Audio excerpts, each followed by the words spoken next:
Hi guys, it's Bill, and today I got something really fun and really different for you. Kind of my version and Ken version.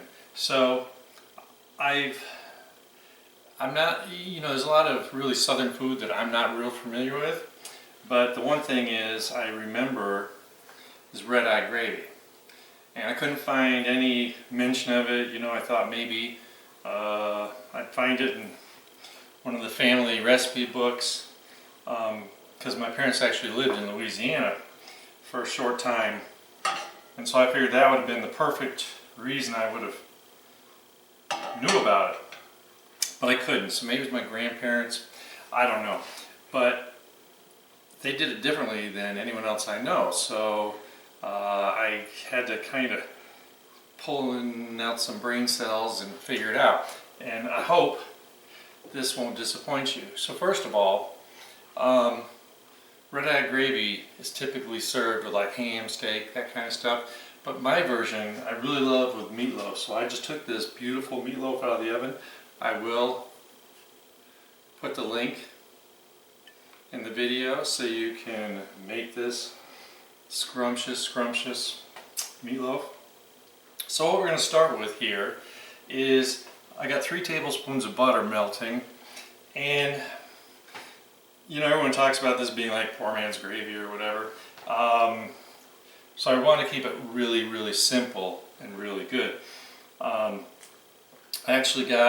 need to get a little flavor out of the onion, so this is actually a cooking onion, so it's a little stronger. It's not a sweet onion like I typically use. Okay, so my butter is melted.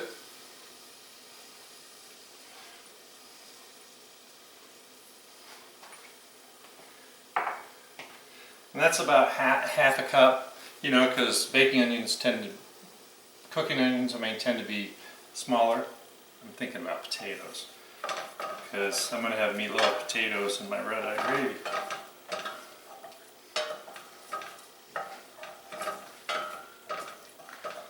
Okay, so just want to get this just enough time to start to cook. Arms aren't that long, I guess I need to bring it closer. And while it's cooking here, at a kind of medium heat, I'm not trying to start any fires or anything, I'm going to put a dash of thyme in, because I love thyme, and I put thyme in my meatloaf. Now, I usually use fresh thyme, but like I said, I want to keep this really simple, nothing fancy, but just darn good food. So I'm going to give me a little pinch of thyme. So that equates to like, 1/8 of a teaspoon, right?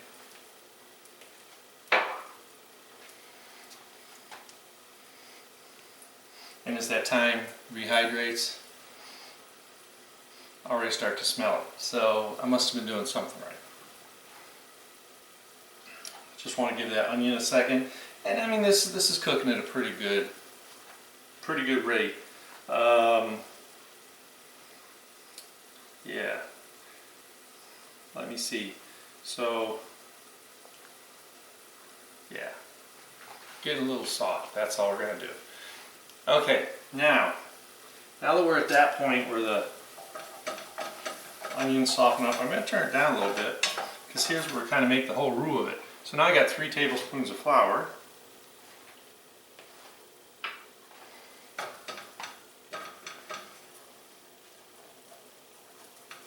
And it's going to thicken real quick. Oh yeah. Turn it way down.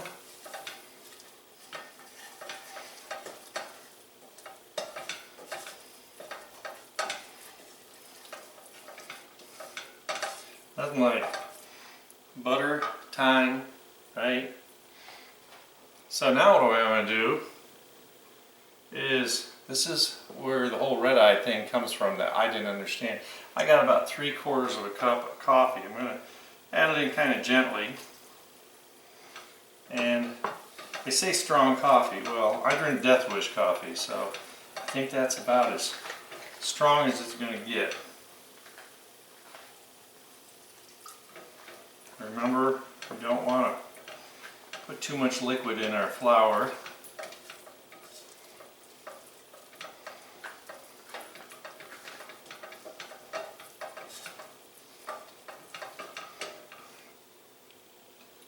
And I actually talked to one of my neighbors about this, because he has an uncle that makes red-eye gravy. And we were talking about how the coffee, you don't even really taste it. But once again, they always have it like for Easter on their ham. And I'm not really sure. I guess probably because of the saltiness of the ham.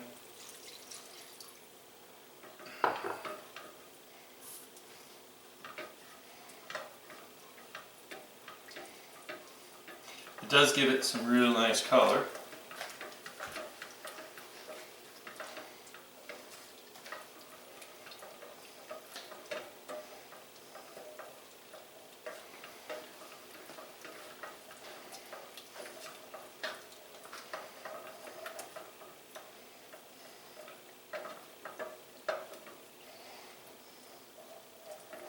Turn it down. Just remember, we always cook our flour for about a minute. And I'm gonna grab my camera because I want you to see what this looks like. Just look at how beautiful. It's like caramel, isn't it? Doesn't that just look? And you're wondering why it's so thick. Well, I'm going to show you that in just a second. So let's get back. I had to plug in my other camera. The battery was dying. So let's get back to real filming. Okay, so I got my coffee in here.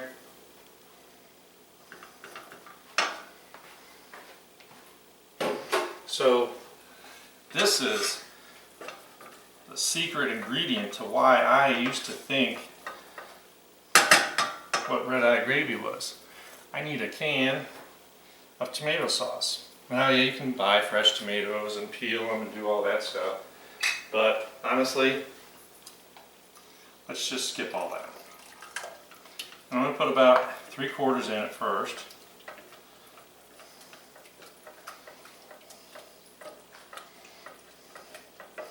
So if someone knows the history of this, you can tell me. I'd appreciate it.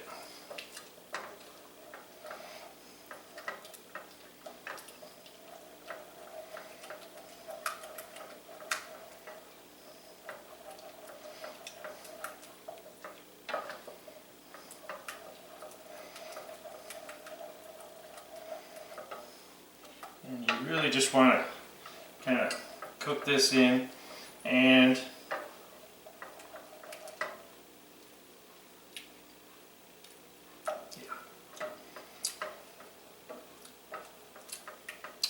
yeah, that's how it's supposed to be. So there's a little bit left in the can. I would say I got about 3/4. I don't want to kill the coffeeness of it. That way that's getting hot. I need some salt and pepper. Pepper is always a good seasoning. And because this is like a sauce, a gravy, I would actually put some little salt in. And I'm going to show you that because I'm really stingy on salt.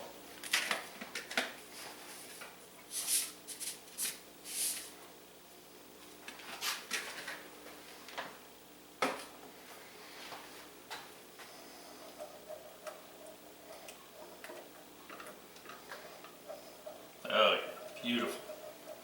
So the other thing is I got this meatloaf here, and I kind of like to grab some of the drippings here.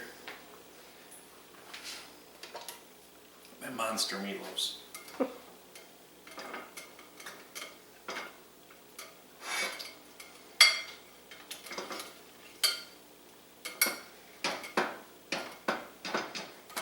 I'm not moving. Yeah, sure.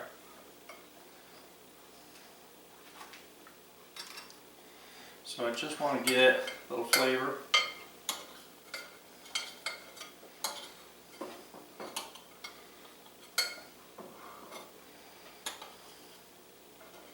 I gotta turn this down, it's puffing all over the place, so I don't need that.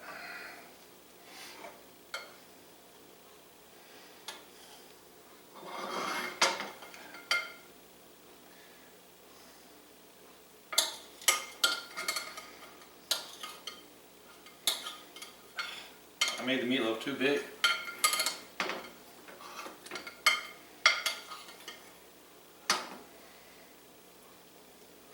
Just want tablespoons.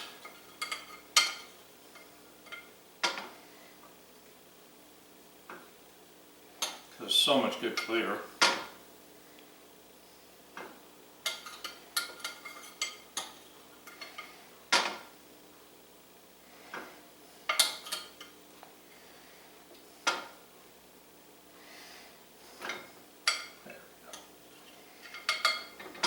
I do it like 1/8 of a teaspoon at a time.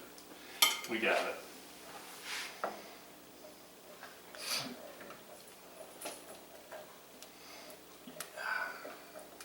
All the flavor. Oh yeah.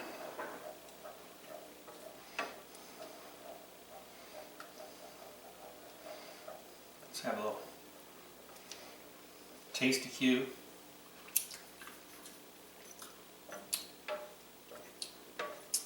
Yeah, I'd eat that all day.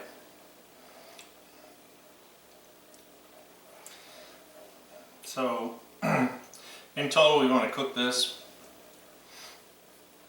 about 5 minutes. It's not going to thicken anymore, you know, from the time we got like the tomatoes in it. So now I can turn it off, and the onions are nice and cooked down. Sauce has just got a lot of flavor to it, and I really think you'll be surprised at how good this would be on something as great as meatloaf. So what do we got to do here? I don't know. Need to cut me a little piece of meatloaf.